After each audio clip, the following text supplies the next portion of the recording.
রাষ্ট্রভাষা বাংলা রক্ষা কমিটি আমরা স্যারের অনুপস্থিতি একজন ভারপ্রাপ্ত হিসেবে দায়িত্ব দিয়েছি। আমাদের কবি কামরুজ্জামান ভাইকে আমরা দায়িত্ব দিয়েছি ভারপ্রাপ্ত সভাপতি। এখন কামরুজ্জামান ভাই বক্তব্য রাখবেন।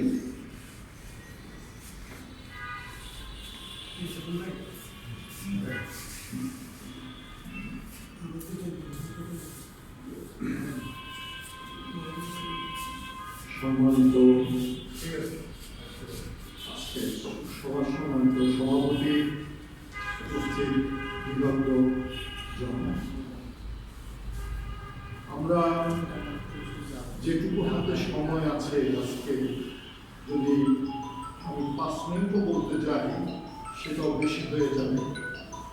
তো আমি মোটামুটি 2-1টি কথা বলেই শেষ করবো। আবুল কাশেম ফজলুল হক সাহেবের সাথে আমরা প্রতি সপ্তাহে একটি আড্ডায় বসতাম, তা প্রায় 10 বছর টানা প্রত্যেক বৃহস্পতিবার।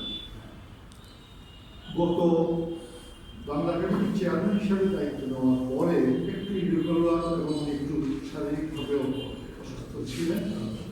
তো এই দীর্ঘ 10 বছরে প্রতি সপ্তাহে একদিনের আলোচনা যে হতো সেই বিষয়ে যদি আমি সংক্ষেপ করেও বলি তাহলে 10 ঘন্টা লাগে।